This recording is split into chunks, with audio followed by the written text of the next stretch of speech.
Okay, you have naked Christmas? No, not naked Christmas, no. Well, we'll find out when she listens to the podcast. Sorry, Lisa. Not putting ideas in his head for you. I've lost my train of thought now. No, so it's a really interesting question about families belonging Christmas.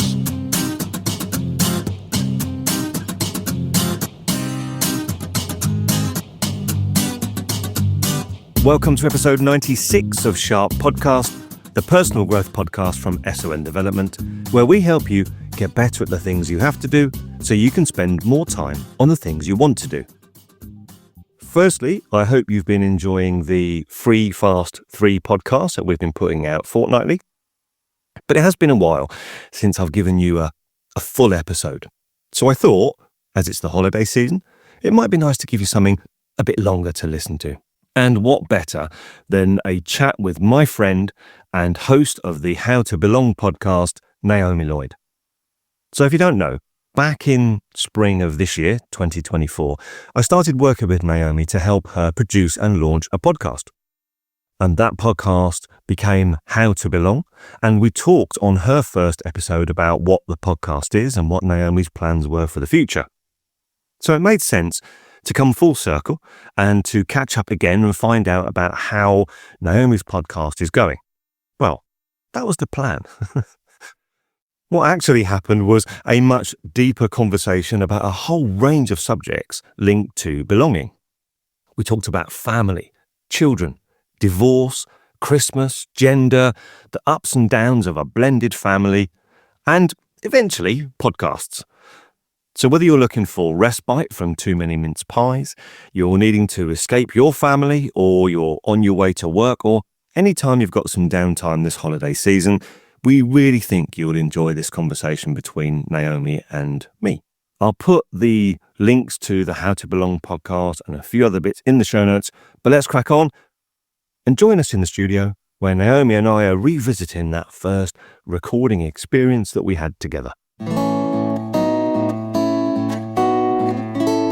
So, hello, Steve. How are you? I'm all right, Naomi. How are you?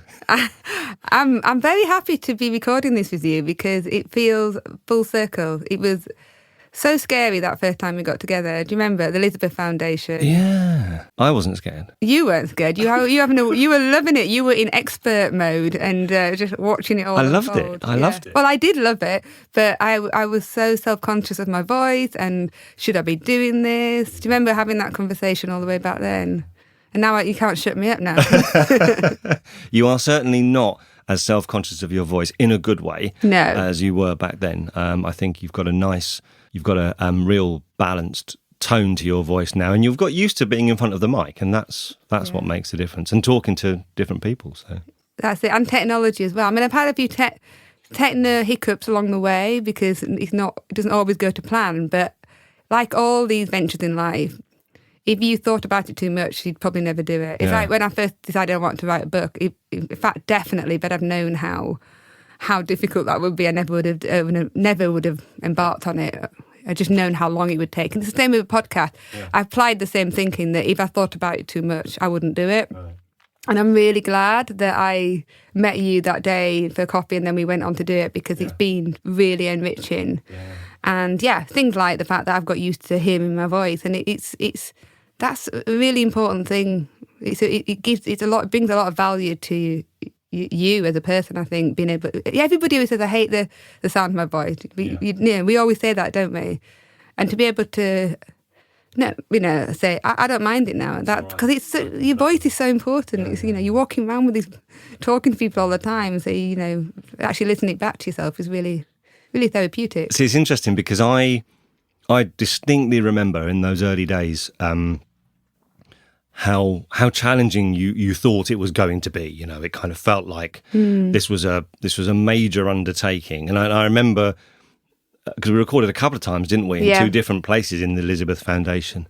I haven't spoken to Karen for a while, actually. Must catch up with her. Yeah, Karen's lovely. She is. But it was really interesting for me to see the Naomi that was starting the journey. And I knew where you were going to end up, because a lot of the people I produce podcasts for do the same thing. They start off thinking, I can't do this. Is this me? Where's this going? How am I going to make this interesting for people? And very quickly you got into it, and very quickly you started talking to guests and bringing all sorts of different, and it's the stories, isn't it? It's their stories that you've brought to life, and it's been a beautiful thing to see you go on this journey of going from sort of where does the wire go? Oh, the wire. To an accomplished host. And, you know, certainly you got into your stride really quickly, and you do a particularly good job of making people feel calm and relaxed and just being themselves. And, you know, our listeners would have heard that. I paused then because I've just realised that I've just said our listeners, and we have said, haven't we, that this is like another dual podcast transmission. So this will go out on How to Belong, but I'll also put this out on Sharp Podcast. So hello, Sharp Podcast listeners. Hello. Just to make sure you're not confused, we've decided to put this out because we'll be talking about some of the Sharp Podcast stuff as well as the How to Belong stuff. But seeing you go on that journey and become such an accomplished host and really making people feel comfortable, it's been a real pleasure to be part of and to see that transformation. Oh, wow. Thank you very much. And thank you for, you know, coming on the journey with me. And are you going to stay? Are you going to stay on the journey? Sure. Yeah. Because we've got some amazing guests coming up. Yes. So that's looking forward. Yeah. So looking back, you've had some pretty remarkable people. Really. I'm very privileged, very honoured that people have taken the time to share the stories, and some really emotional ones. I mean, the first episode was you and I talking. Yeah. The second one was with Donna Freed, and you know that. I mean, I still think about that now. It was just so emotional, and I took so much away from it. We were talking about her experience of going back to her roots and finding out about her origin story because she was adopted, and I won't go into it now, but it was a story of finding out some real drama had taken place in her birth, and parents had faked their own death in the start of her life, and so can you imagine finding all these things out? I mean, people do have crazy stories when they start digging about, but hers was so in her face and so raw. But she was just such an amazing storyteller, and you know, she shared a story. She shared some tears with me, and having, you know, a lot of my story about wanting to do this was about grief of losing my own mum, and she was talking about how important that bond is with a mother, and just it's hearing it from other people. I think that's what's so profound about going on these stories, telling journeys, because you hear other people's story right in front of you, and it makes a difference. And I'm sure, hopefully it does to people listening as well. But when you're sitting right next to somebody and they're sharing their stories, it makes you feel connected. You're not on your own. There's people all over the world every day, every minute dealing with these heartbreaks and these changes in lives that sometimes in the Western world we're not always good at doing, and talking about loss and grief and things like that. So that first interview guest was just amazing. And I mean, the emotion that came across in that conversation, you know, and how some bits that were challenging for Donna to talk about and that kind of stuff was really, really significant. And it's a really good example of you just helping people bring these stories to life. And when we listen as listeners, you know, kind of we're in our own world and we've got our own challenges, and to hear someone else telling that kind of story is powerful. Naomi, is there anywhere where people can go back and listen to that episode? There is. That was episode 2. Okay. Donna Freed. Yeah. So, I mean, that was a really moving story. Who else had a big impression on you? Fatima Whitbird was the last guest that I interviewed before this one, and I'm not really sure I've completely recovered in the most positive way from getting the opportunity to speak to such a just a mind-blowingly impressive person. It's the only way I can think of saying it. She's so impressive, you know. To think her start of life was so cruel, so horrendously cruel, and to think that somebody, what she calls her birth mother, had treated her so appallingly, and then the subsequent things that she had to go through in the care system. And now she is, all these years later, she has this ministry. And I thought that was a powerful word and a way of living life, that she has a ministry, and that's like trying to help people in their children in the care system. Again, how I feel very privileged that I got to hear that story and be able, that she talked to me about it. And she's so busy, you know, she's launching a book and a Christmas single, so many things going on. And it just felt when she was talking to me and she was giving me some of that positive energy. And it really put things into perspective. It really puts things into perspective. Yeah. You know, we can all look back on things and think, oh, why did that happen to me? Or why did I have to go through that? And, you know, you can't always tell why some people got dealt different cards to others. It's just the way life is. And when you speak to her, she's the sort of person that absolutely takes that approach in life, that these are the cards I've got, this is what I'm going to do with it, not the other way around. The glass is half full. So. And what I found really interesting in that episode was, apart from Fatima's story, which obviously is the centre of the conversation, and what an amazing person she is, you had some technical challenges in recording it, and she was so kind so accommodating, wasn't she? Because, you know, she's a famous person, busy. It would be understandable if she said, "Look, I'm really sorry. If you can't get this stuff sorted out, we're going to have to do it some other time." But she was really patient and you know and made you feel good, didn't she? She really did. And I have to also say thank you to Emily Burt from Spark Community Space, because I was recording it there, and Fatima couldn't connect to the recording system that I'd invited her to, and Emily came along and helped me. Because I was nearly in tears. I was thinking, I'm going to lose this opportunity to speak to her. And we only had a very short window. But Emily helped me turn it around. And like you say, Fatima, she could have just said, you know, I'm too busy. Yeah. And who are you? Like, who is Naomi Lloyd? Like, why is she, you know, messing this up, sort of thing. And, you know, again, because she lives life in that real pure way, which is, we're all people, we're all human beings, and everybody's equal and deserves time and understanding. And, you know, things do go wrong, and whether it's your fault or not, things go wrong. And it was, I think I always tend to think, I assume that people are going to get cross. That's just part of my life experience. I'm going to be in trouble. You know, I mean, I'm not a child, obviously, that's a ridiculous thing to say, but yeah, I realise that. Like, my default is to go, I'm going to get in trouble now. It's my fault. Negative. And seeing the way that Fatima reacted to that situation, a busy period in her life, was just was really life reassuring that people actually, doesn't matter how famous they are, they will help you out.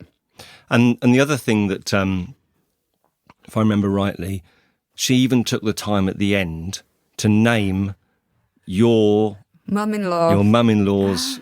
What was? Remind me what it was that you were talking about. So my mother-in-law, Molly Lloyd, shout out to Molly, she has fostered over 300 children. Now, actually, I'm going to put that in because apparently I said 200. Okay. And I was really excited to share with her, oh, look, you know, I've mentioned you on the podcast. And she goes, well, it was actually 300. Oh, my goodness. Which is an incredible life work, isn't it? And I've mentioned it to Fatima, and I never would have asked her to record this, but she made a point of, let's record it a few times to make sure we get it right. I think she called her my granny or something rather than my mum-in-law. And, you know, she still said, let's stop. No, it's okay. I want to make sure it gets out to Molly. It's so lovely. So Fatima is the most recent one that you recorded.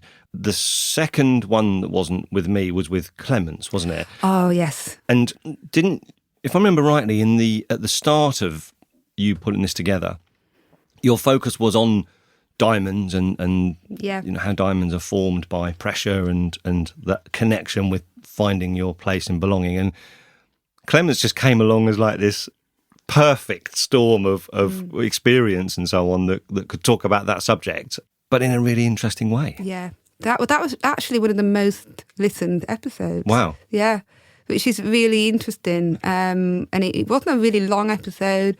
I met Clemens a few years ago, so it was really kind of her. She lives in Rome, so it was great to see her on video again. And what I realised about that episode was, yes, there is something very compelling about this discussion about the value that we are made to think is value on the surface level, diamonds being what we're talking about. And Clemens, being somebody who works in the industry, explained that is an industry made-up value of diamonds. Yes. And that when you really understand diamonds, you understand that what makes them so unique is all the little elements inside of them that they've trapped and absorbed along the way. But from an industry point of view, the more of these little trappings and little gems inside a diamond, actually that's what makes them less valuable. And we just talked about how this relates to human beings and the society of the pressure of living in this sort of made-up value system that we live in.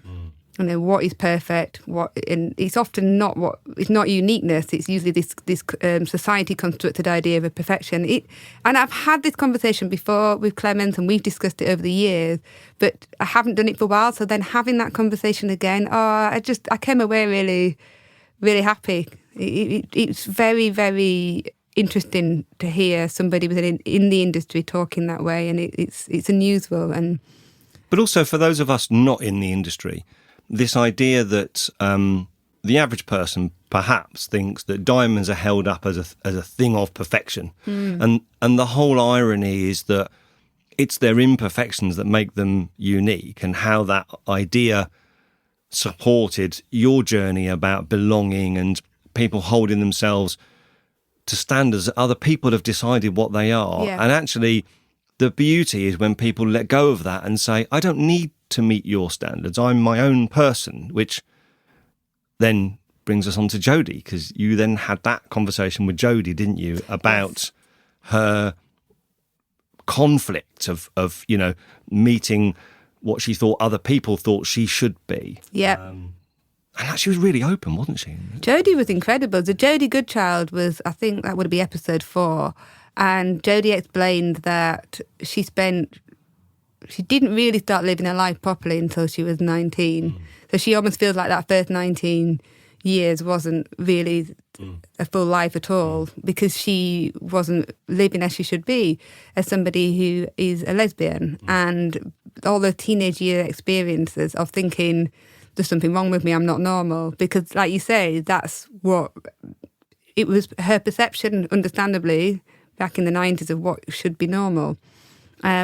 She was so brave, and I know that she really enjoyed the conversation, and she found it quite emotional, but she enjoyed it. And I believe that a lot of people listening to me found it really enlightening to hear how she got to that point where she just lives authentically now, and she's incredibly happy, and she's having an incredible time in her career, and I think a lot of that is her happiness within herself and how much she belongs to herself, and that's when she's thriving in her career, and just people are attracted to her. So it's really inspirational to see that happen with somebody. You've just made me think of something there, because Jodie and I are good friends, and in fact, even though we're good friends, I learned things about her from listening to the podcast. Yeah, it's amazing how you winkle these things out of people that they don't want to talk about. But that idea of actually when people let go of this sort of imposed value that society or family or someone else has an expectation of them, and they spend a lot of time trying to meet that expectation, and then how freeing it is to say, no, hang on a minute, I don't have to meet that expectation, and how there has that virtuous circle of then, once they're comfortable in their own skin, they can blossom and grow. And Jodie's been doing amazing stuff. She has, it's made me think of some other things we might talk about later. So after Jodie, you spoke to John, didn't you? Oh, sorry, no, Simon. Simon Houghton. That's right. Yes. Simon Houghton and I share the same hearing loss, very similar hearing loss. And that was a very emotional conversation for me. I'm sure it was a little bit for Simon as well, because we both had experiences in our childhood and growing up wearing hearing aids and feeling sort of caught between two worlds. Not deaf enough to be in completely a deaf community, but not also living in the hearing world and that journey to try and find where you fitted into that. That was a really interesting conversation, and it really did transport me back in time to being, a teenager in Yorkshire and, keeping my hair permed and over my ears and all this sort of things. But hearing Simon's story was really interesting, and really enjoyed talking to him. A great person, and again, he's doing really amazing things, and he's out there trying to educate the people in the workforce about unseen disabilities and how to help people with that. So it's just like, this is only halfway through the journey, but already I was experiencing this huge uplift in, it sounds really cheesy, but just in the world that I live in, and that actually there's a lot of people doing fantastic things out there. Yeah. And are all on their journey to find something. And it's all connected to belonging. I do believe that. Everybody's on that journey to try and find something, whether it's Fatima and she's got her ministry, or it's Simon doing what he's doing, or you doing your podcast and me doing my podcast and stuff. So, so that was Simon. That was a really good conversation, yeah. When it reminded me of what you talking about in our conversation in episode 1 of... when you first got your hearing aids and you were really proud of them and you wanted to show them off, and you were confronted by the fact that other people didn't see it the same as you, and they were quite cruel in how they shared that with you and so on. And Simon had some probably more upsetting stories than me about that. And I think sometimes potentially it was worse for him as a boy. I'm not sure. I don't want to assume that, but it reminded me a little bit of experience I've seen with, my brother as well. So it was. I implore people to listen to that one, because it was whether you know somebody with hearing loss or not, it can apply to all sorts of disabilities or just experiences in life. And it was. There was a lot of empathy there between us. I think a lot of understanding. So. Sorry to interrupt your listening, but I just wanted to jump in with a quick message.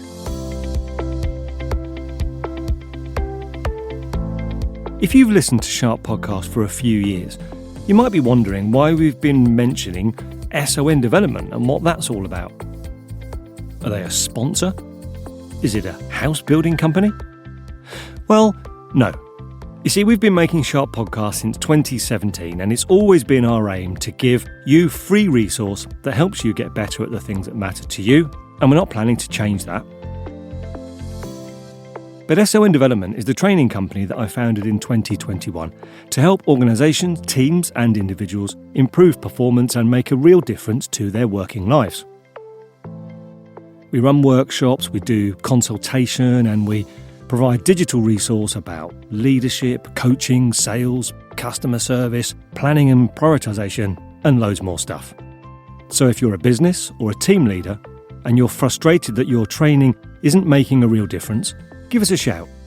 You can find out more about what we do at sondevelopment.com, and of course there's a link in the show notes.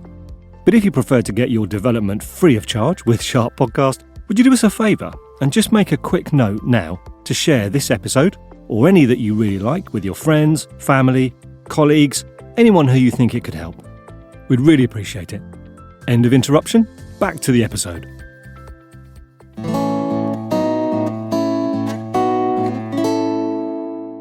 And then it was John. Oh, John. Yeah, John. Well, John was so amazing that we had to turn it into a two-parter. Right. I mean, in fact, I think it would have been a three-parter and would have continued if John had his chance. And no, I would definitely speak to John again. Now, John was very emotional because we talked about his diagnosis of ADHD and just how empowering it's been for him and how much he wants to help other people to find that a diagnosis is something that can be really beneficial and really help you and make you feel better about yourself. But and he also in the second part he talks a lot about grief, losing his mum and also his lovely niece, who really sadly passed away. It was quite an emotional one, and I don't think John will mind me saying that he said I think there were quite a lot of tears shed from him and family members listening back to it. So it was quite therapeutic for everybody in his environment to listen to as well, which is great. But from a personal point of view, he dropped a lot of truth bombs. I mean, he's a really interesting guy, brilliant storyteller. He loves to come out with expressions that I've never heard before, but just Some of them I do, but I always forget. And he's really good. He gives you these little truth bombs all the time. I did pick up a lot of things when he was talking about ADHD that I hadn't thought about before. Okay. And he's made me think a lot about things, potentially that I have some of those traits.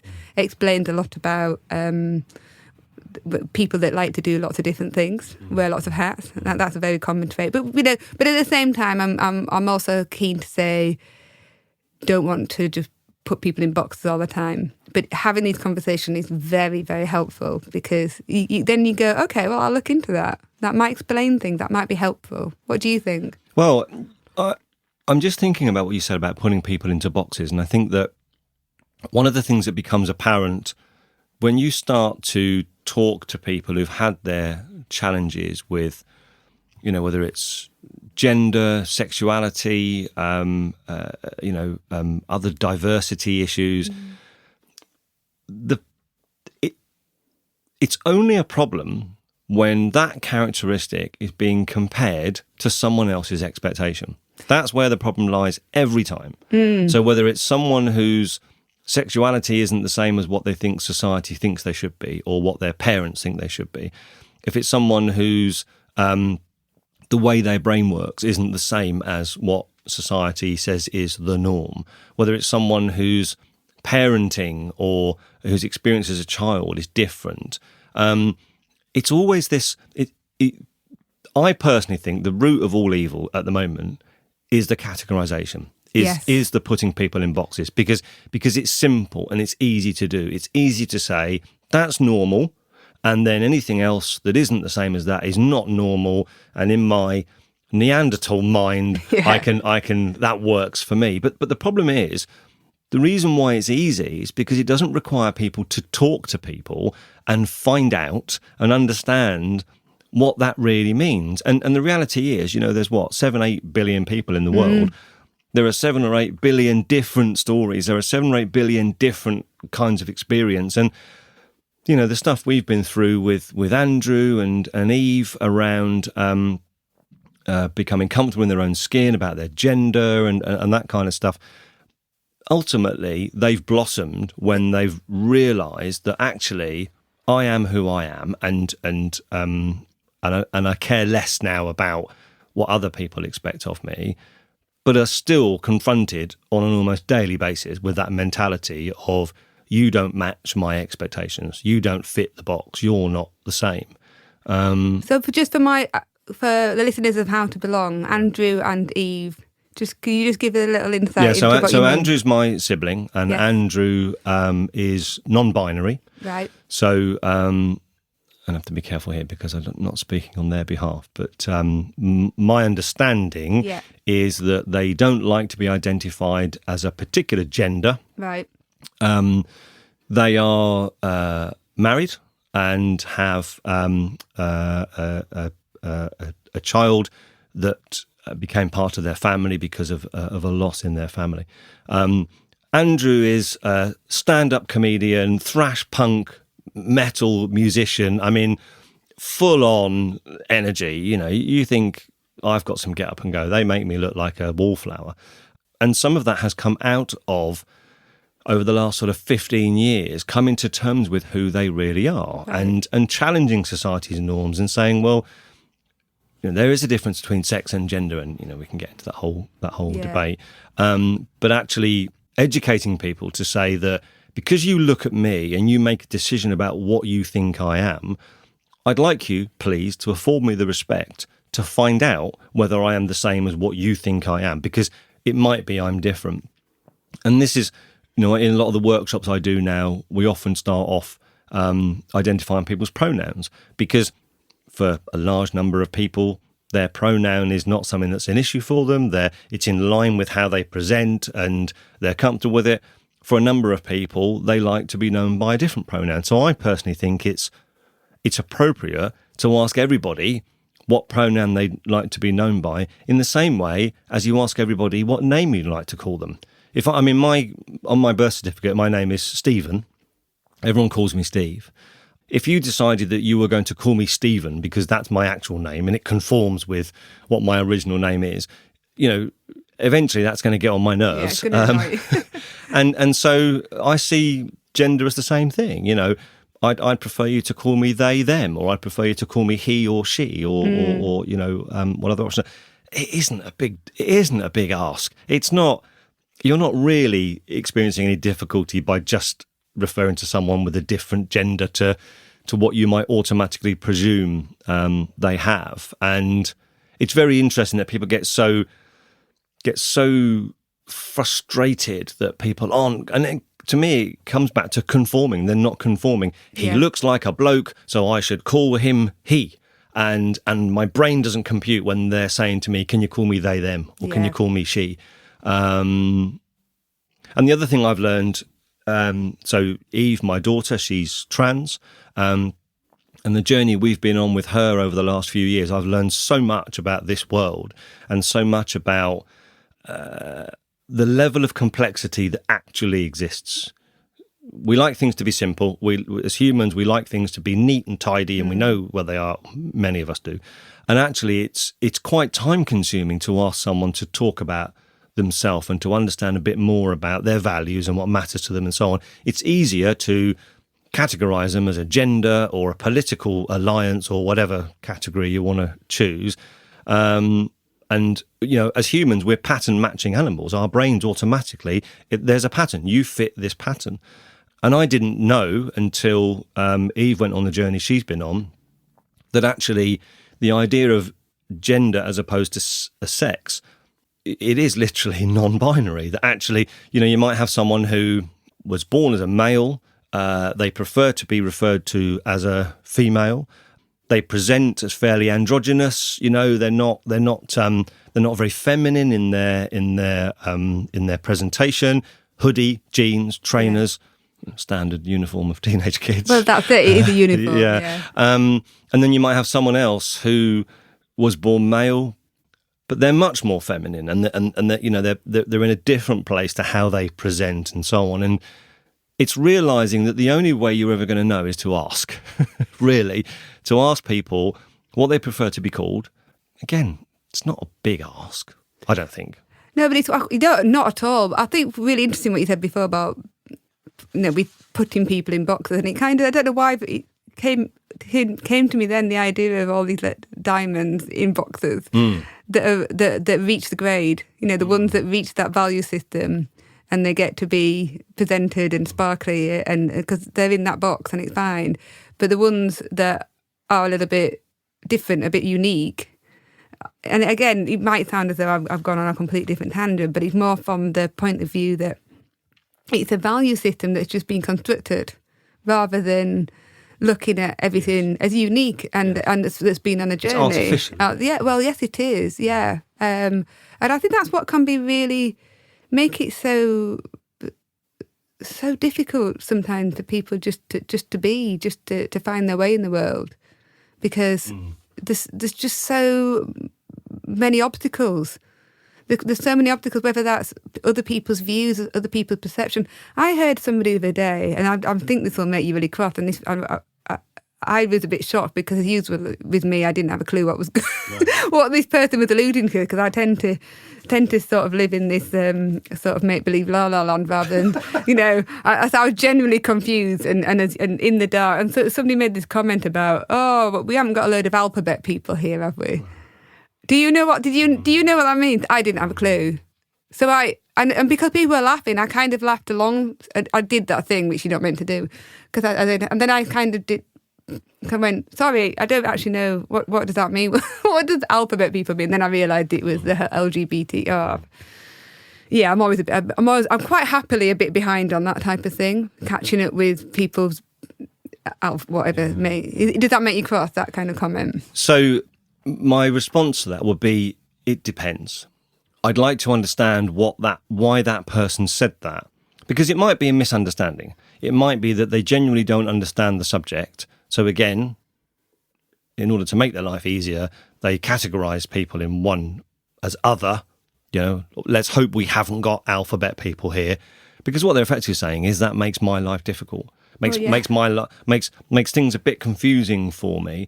I was having a online debate on LinkedIn about a footballer who refused to wear the LGBT armband. And I don't do football, so I'm not an expert in this area. But the person said, is it wrong that they chose not to wear it? And I said, it absolutely isn't wrong that they chose not to wear it. And at the same time, I'd like to understand why they chose not to wear it. Because choosing not to wear it is one thing. Deciding what you think that says about the person, that's actually causing a problem. That's the root of the problem, because what you're doing is you're now categorising that person based on them displaying an armband different to the one that they've been asked to put on.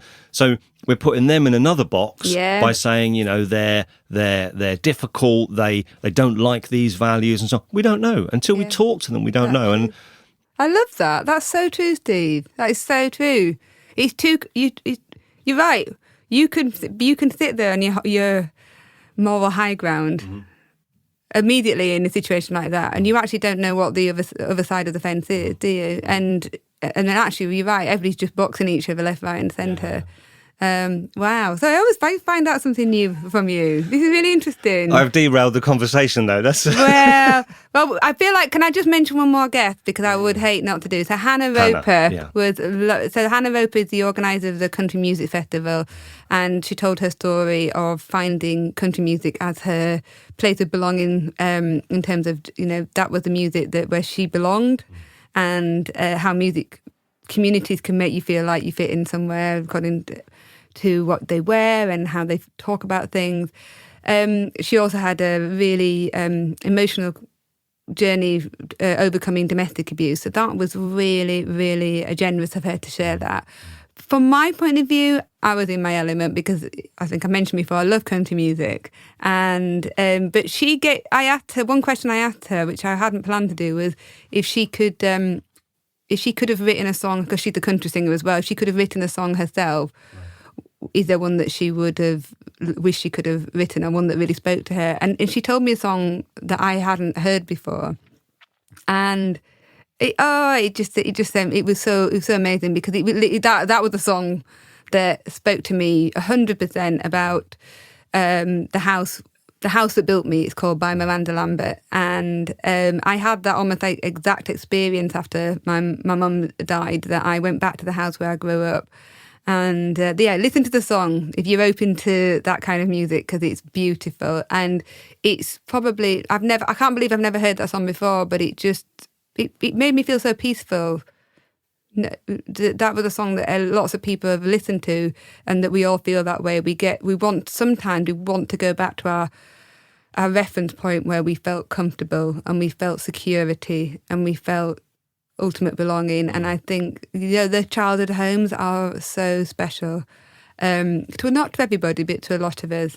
Actually, that kind of leads me to a question I want to ask you, if I'm not jumping ahead a bit too much, because it's making me think about Christmas, actually, and this time of year when things like your home or returning back to your home become very apparent, don't they?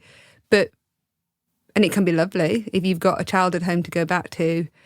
Some people may be adults with grown-up children themselves that can still go back to their family home, and that must be absolutely wonderful. I don't anymore have that, but I'm bringing my own children up and trying to give them the security and comfort that they want.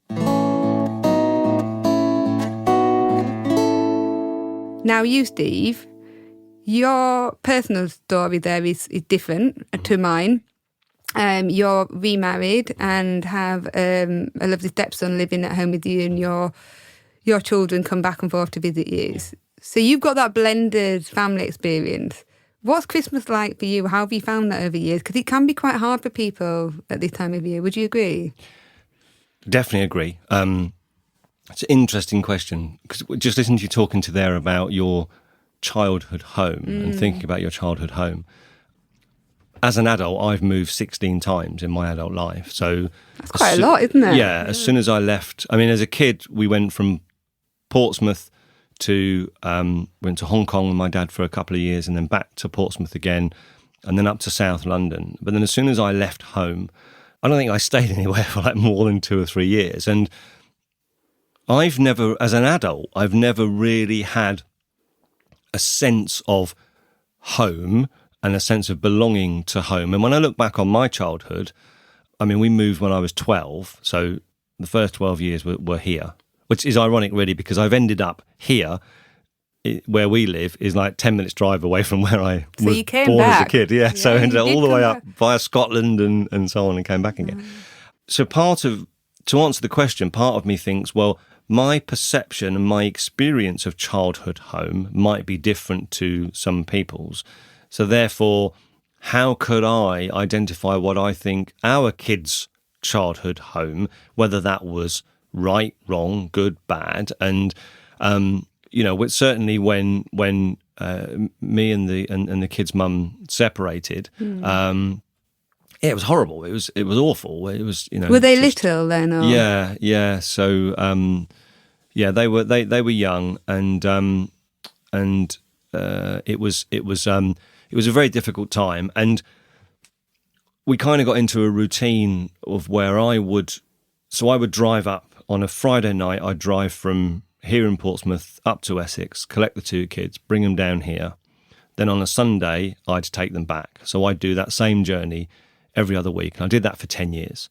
And I did it because I felt like, I'm responsible for making sure that they're looked after. So they stayed, in their school, and I didn't feel it was right to cause that level of disruption. They stayed in Essex. Yeah.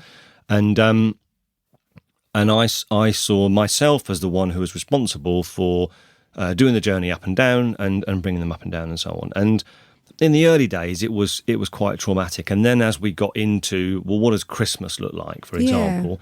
I suppose on the one hand, I think I'm fair in saying there was an element of, they got 2 or 3 Christmases and 2 or 3 birthdays. So when they were young, there was actually a bit of an upside. But and holidays, I guess, as well. Yeah. And so that was tricky. And one of the things that became quite significant for me, and it took me a long time to learn this, is there is a massive difference between my expectation of how I think they're feeling and how they are actually feeling. And because that was driven by guilt. So I had a tremendous level of guilt about, I've caused this problem, I've caused this difficult situation. I'm not saying that was true, but that was in your head, that's how you perceived it. Yeah, I've caused this situation. It's for me to put right, it's for me to solve. And so, I'd talk to my kids every single night without fail, phone call every night. And that was really important, certainly until Laura got a bit older. And then, once she was sort of doing A-levels and then into uni, of course, that sort of stuff peeled off. But with Eve, certainly, right from the word go, it was a phone call every night and so on. And if that phone call didn't happen, I'd be tearing my hair out because I would imagine what they were thinking. Yeah. And in my head, the story I'm telling myself is Dad doesn't love us. He doesn't want to talk to us. And despite the fact that it wasn't me who was not making the call happen, I couldn't get hold of them, or they'd be out somewhere or whatever. And the default position was they must think I don't love them because I'm not speaking to them. And I committed to speak to them every day. And it took a long, long time for me to get my head around the fact that actually that couldn't be further from their minds. They're at an ice rink, or they're out having ice cream with their mum, or they're with their friends or whatever. So it took a long time to learn the difference between what actually matters to the kids and what I thought mattered to the kids. So coming back to the point about Christmas, it took a long time to learn that actually they might not want a family Christmas in the same way. And we got into a routine of my kids would come to our house. The 5 of us would have a Christmas meal and a Christmas celebration before Christmas. And then my 2 would go to their mums. Charlie would go and see his dad on Christmas Day or Christmas Eve or Boxing Day or whatever. And often on Christmas Day, it was just Lisa and me for a period of time. And of course, that conflicted with the fact that from Lisa's perspective, she quite rightly, wanted Charlie to have his Christmas Day on Christmas Day. So there was this conflict between us as to what were we calling Christmas Day? When is it sort of thing? And it took us a long time to get into a relaxed sort of way of thinking about this and making it work in a way that mattered to the kids. And for Lisa and I, our fundamental driver is about what's the most important thing for the kids, not just today, but long term. And now the relationship I've got with all three of those kids is remarkable. I say kids, like Laura's 24 now, and so, but it's remarkable. It's really good. It's a really good relationship, and I'm convinced it's because we both worked, Lisa and I both worked, and the kids worked hard to make sure that we were doing the right thing at the right time more often than not. And I think we're now benefiting from the impact of that. So rather than, for example, me saying, because I want to talk to the kids, I'm gonna get all arsey about that and scream and shout until it happens, sort of thing. It's been able to say, I need to park what I want today, and I need to understand what matters to them. And I think it's brought a degree of maturity. So the reality is, we don't have one Christmas Day where all the kids are together and it's the same day every year. We don't have that arrangement, and we haven't had for 13 Christmases. But that's okay, isn't it? It's okay, yeah. But coming to that point where you say, that's okay, I don't have to tick the boxes. I mean, God, actually, Christmas is the most perfect example of something that's going to put pressure on us. We call it the wish list, don't we? Yeah. We have this thing, the Christmas wish list. And on that wish list of family perfection is everybody's got to be around this table, all those things. And the irony is, I now look at other people's more traditional Christmases, where you've got families that travel the country to be with their families. They don't fight as much as they do on Christmas Day. The families have the big fallouts and the big arguments and all that kind of stuff. Seems to happen a lot around this time of year. And I do wonder if it's because, come back to conflict, some people in that house want it to be nice and cosy and all that kind of stuff. Other people are saying, well, I'm not normally in your world every day. This is an unusual arrangement coming to your house for Christmas, whether that's kids to parents, parents to kids, or whatever way around it is. And we're kind of almost creating this false idea of what the day should be like, where underneath, we're getting annoyed because Auntie Mabel's, burping while she's eating her food, or that's Uncle really random. I don't know. I don't feel like Auntie Mabel's come from nowhere. I feel like that's come from some event in your life. No, I don't think it has. Or Uncle Jim is making, obnoxious comments, or Jimmy Jim Bob. Jimmy Jim Bob, yeah, Jimmy Jim Big Bob. him back. No. And I do. And I have literally just in this moment kind of thought about it. Maybe it's another example of this sort of artificial thing that we want to happen. We want the day to be nice and everybody to be, enjoying each other's company. But reality is, if you've got family members that don't see each other at any other time of year, you put them together in a room, and we've had it in our family Christmases.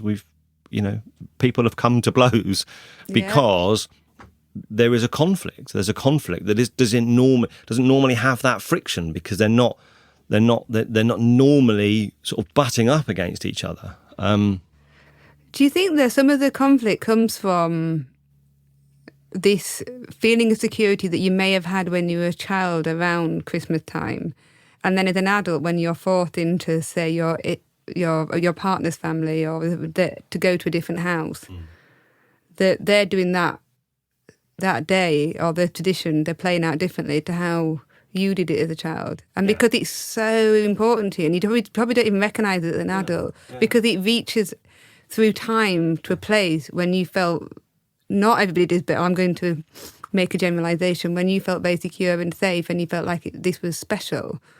For somebody else to have their other version of special because it came from a different house, a different Christmas tree, and a different tradition, that's where the conflict comes from. And often it's we talk about, we all become like children again. We play these scenarios out. I don't know about you and Lisa, but Julie and I first got together, we definitely did Christmas morning differently because of our families. Okay. I just think I think it brings out this very intense emotion, and I think it's a lot of the time it's connected to our childhood, and it could be positive or negative. What do you think? That's interesting. You're definitely right, and I think that. But I think about people like Fatima. Exactly. I bet she doesn't have fond memories of family Christmases. No, you're right. And there are lots of people in the world that don't have that experience. And I do wonder if it's because of this perception that society says it should be a family day and you should love it. And my memories of Christmas are a pillowcase with a Brazil nut and an orange and a 10 pence in it. And I think when we first moved to South London, I got a pen. And that was it. That's I'm only laughing because times are hard. I'm sorry, I must say this because I'm laughing because you just remind me of the conversation with my husband. It's really similar. Right, really? I think you're similar age. It's really similar, and he had a very different view of Christmas to me. Yeah, his expectations are way lower than mine was. I'm not going to lie. I was, it was a Disney version of Christmas at the time. Yeah, which I've never been able to completely be able to replicate. But yeah, set me up for Bill. But yeah, sorry, I didn't mean to. No, but you see, that's an interesting point because 20 years in retail, if you want to kill the Christmas spirit, spend 20 years working in retail. Because retail at Christmas is all it means is hard work. It just means hard work. And vultures. People like vultures behaving like absolutely. crazy. Yeah, and people I saw a retail week thing the other week about 80% of retail staff have received abuse at some point in their career. People do treat retail staff badly, I know, and all Christmas is in the early days when it used to be more about sort of the pre-Christmas period. I used to work in Dixon's, and it would just be absolutely bonkers working long days right up until Christmas Eve. Back then, you'd have Christmas Day and Boxing Day off and then come back. And then later in my retail career, when I moved into the furniture, you just get Christmas Day. All you get is Christmas Day. So you can't relax on Christmas Day because you've worked really hard up until Christmas Eve, late. You're going to be back in work tomorrow. And it's the same for Lisa. So this year, she'll be in work on Boxing Day. So that ability to be able to relax on Christmas is limited anyway.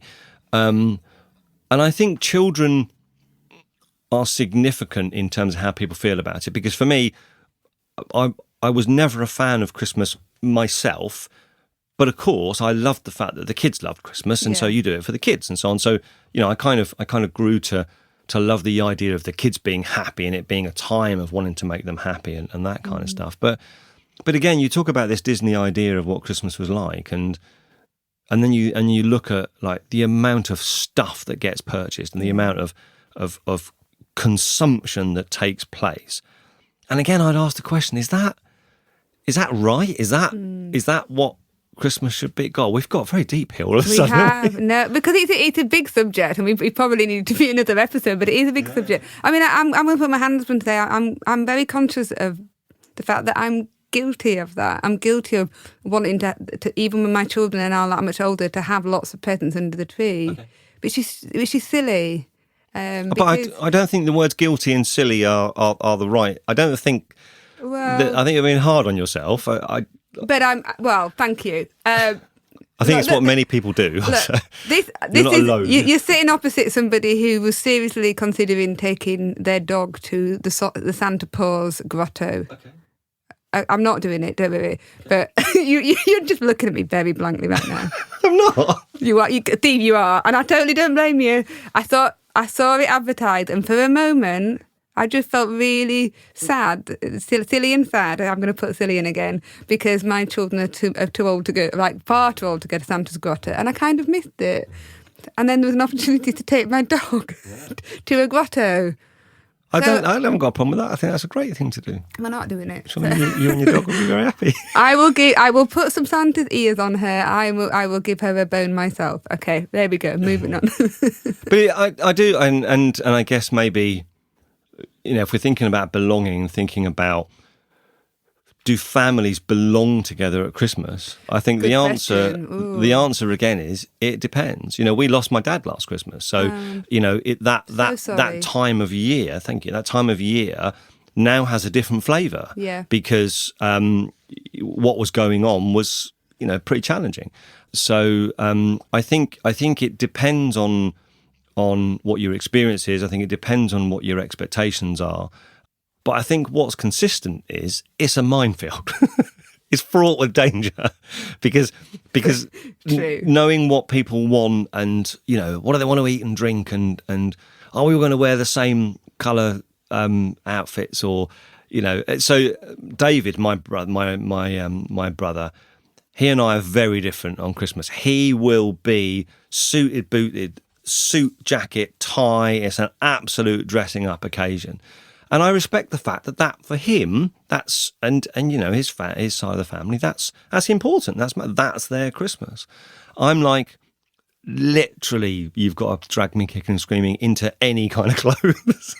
Okay, you have naked Christmas? No, not naked Christmas. No, well, when the kids aren't around, that's a different situation. But no, what I mean is I don't get dressed up. I don't. Pajamas. I just pair of joggers or whatever. Yeah. And to be fair to Lisa, perhaps I should make more effort. But well, maybe she likes naked Steve. I don't know. Well, maybe, yeah. We'll find out when she listens to the podcast. Sorry, Lisa. So not putting ideas in his head for you. So I've lost my train of thought now. No. So it's a really interesting question about families belonging Christmas. Gosh, the what I've learned is that certainly with your kids, what matters is what's going to help them in the long term. What is going to put them in a position where when they become adults, because I also have a view that I think we have more influence over our kids than we really do. I think as parents, we think we influence their values and their behaviours and so on more than we actually do. I think you're right. And so it's kind of, how can we just help them, nudge them, support them, educate them in a way that then when they become adults and they make their decisions about what they want to do in relation to family, they do what's right. And certainly my two daughters, I have a very different relationship with them. Laura, I'll speak to her once in a blue moon. She'll come for Christmas. She'll come for birthdays. She's independent. She travels the world, went to Canada for 6 months. She's out and about. I really don't see her very much.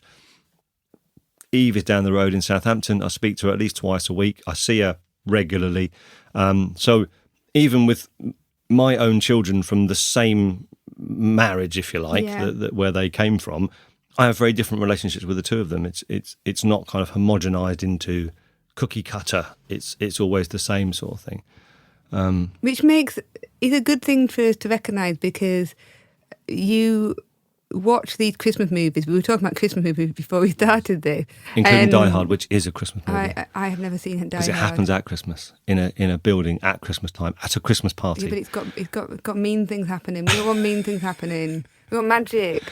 Well, mean things. It's a wonderful life. People do mean things to Elf. He has mean things done to him. Elf, what happens? He gets the Mickey taken out of him because he's not the same size as all the other. Yeah, but then he goes and calls somebody else elf, and he's not meant to call him an elf. Anyway, maybe it hasn't. That's a different podcast episode. I love Will Ferrell, sorry. Yeah. Oh, me too. Massive fan. Big fan. Yeah. I mean, it's a big subject, this, isn't it? How relationships with family members, the pressure at Christmas time. It isn't a Christmas movie in reality. We don't all have this idealistic relationship with our parents or with our other family members. Hopefully we have with some, but maybe not all. And it can make people feel, I think it can make people quite, maybe a bit lonely sometimes, a bit isolated, because of the Christmas movie and the most wonderful time of the year. That's a phrase that you see all over the place. And in fact, I had to write something as part of my marketing job recently, and I deliberately wrote at this most wonderful time of year. And I think the client did question it. Why have you put that? And I said, because to some people it's not the most wonderful. And I think that change in words is quite subtle, but it's quite important. And they agreed with me. I said, because if you're grieving, it's not the most wonderful time of year. I just wanted to change that wording a bit because I think it's important to recognise it's a highly emotional time, and it can be magical, and let's hope it is. And certainly this episode is not meant to be a negative one. I just think it's good to have the conversation, hopefully take off that pressure a little bit. But don't you think there's similarities between what you've talked about in your podcast about people who've encountered there is some kind of expectation, and initially they feel like they fall short of that expectation, and then they realise that they don't need to be accountable to someone else's slide rule, someone else's expectations. To me, there's a similarity actually between the expectation of what should happen on a traditional Christmas day with families and kids and so on, and what actually happens. There's that gap between the sort of, what should it be like and what really... And I do think that if you get too focused on what it should be like, if you want that diamond to be too perfect, you're never going to get there, and you're always going to be unhappy and disappointed. And I'm not suggesting people should just say like, well, whatever, but maybe just letting go of that aspiration for it to be, I want Christmas to be like the most amazing day, and I want my kids to look back and think it's the most magical time of the year. Your reality to deliver that is you are setting yourself up for a challenge, aren't you? You. What?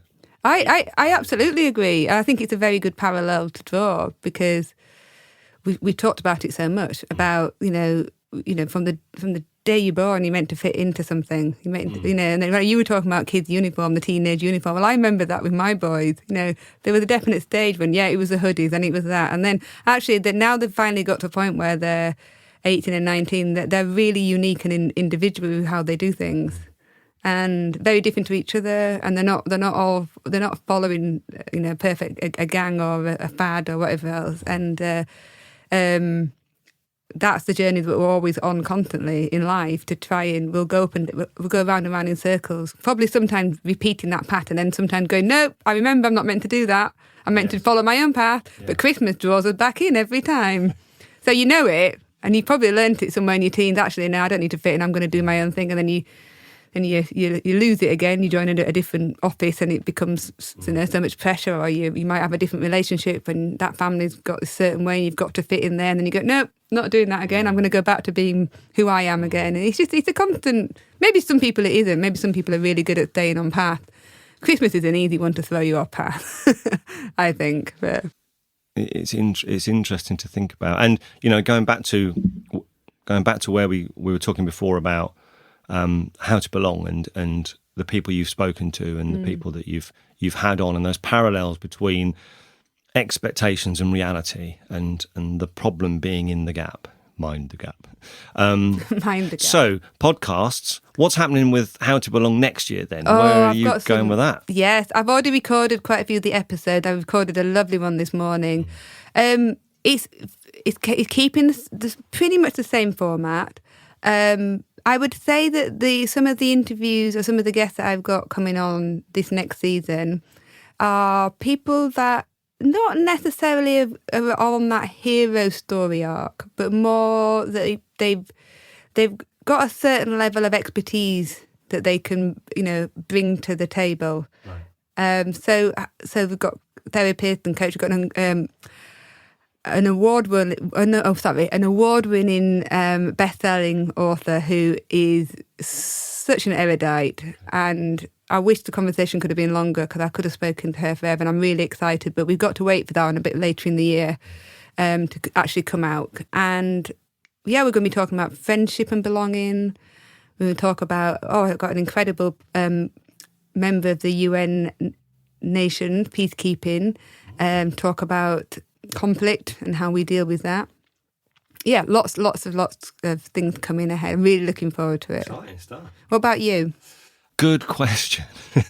It's funny because Sharppodcast has sort of evolved over time, and for listeners who are listening to this now, hello listener, we haven't done a sort of a full episode for a little while, and we've done a lot of these free fast 3 episodes where every fortnight we're doing this 3 quick tips, which is podcast recommendation, obviously we've recommended How to Belong twice, a sort of I don't like the phrase life hack, but if I say it, you know what I mean. An idea or a tip about something that might just make things easier or whatever, usually in the area of productivity or all that kind of stuff.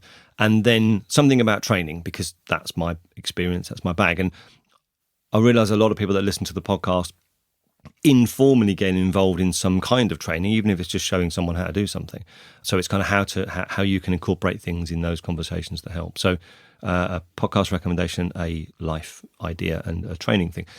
I originally started that as an email, and that email is still going every fortnight. So listener, sign up, sondevelopment.com/contact. Sign up for that. If you sign up for that, you get the email in your inbox. You get the email, don't you? I do. Yeah. Very good. I think this one that just went out this week is one of the best, actually.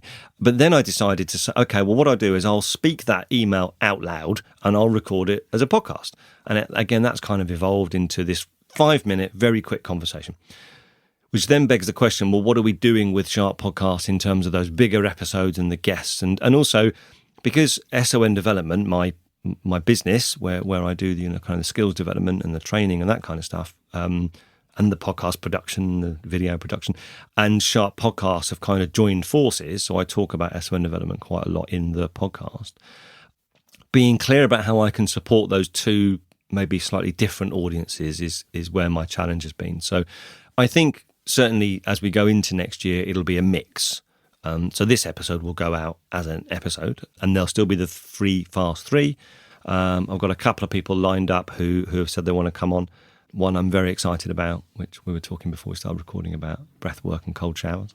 So that'd be good. So yeah, hopefully the listeners will come on the journey with us and get some benefit from it. That's bring on 2025. Yes, it's not far away, is it? Not far away. So I think I'd love people who haven't listened to maybe some of the recent Sharp Podcast episodes. If you've got some downtime over Christmas, they're all there in the archive. I think it's 85 now. So go and have a look. You're showing off now. And again, for How to Belong. Yes, please. Yeah, they're all. Each one is. I personally very biased, but I think a magical storytelling. I'm not going to take the credit for that. So I'm very fortunate to have the guests that I've had on. So yeah, sometimes we need to go for a walk on the beach or in the woods or wherever you are.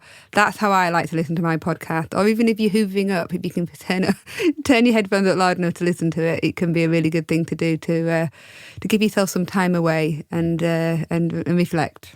So. And I think what we both bring to our listeners is there's some sort of interesting stories and ideas, but you found podcasting to be pretty profound for you, didn't you? When you lost your mum. It still is. When I took a break a few weeks ago because we had some medical thing to deal with, I quickly found myself getting a bit lost again. And as soon as I started interviewing again and getting back into podcasting, it kept me on that path, as I was talking about. Keep yourself on your own.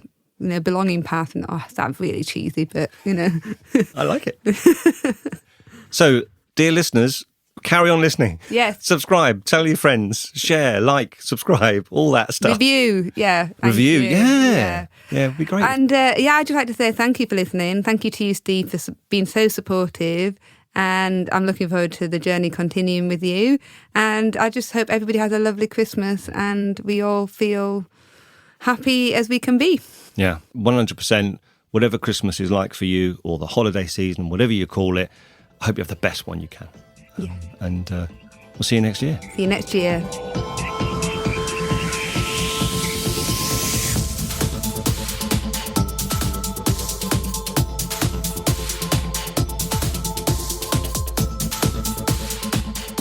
Perfect. My chair's creaky.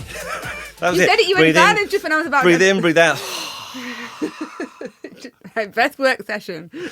We'll do this in the outtakes at the end. This is our pre-podcast breathing session. Naomi, breathe in. Can you for God's sake make sure you breathe in? Please breathe. Please carry on breathing. Okay. This is where I die. I've just had a death conversation.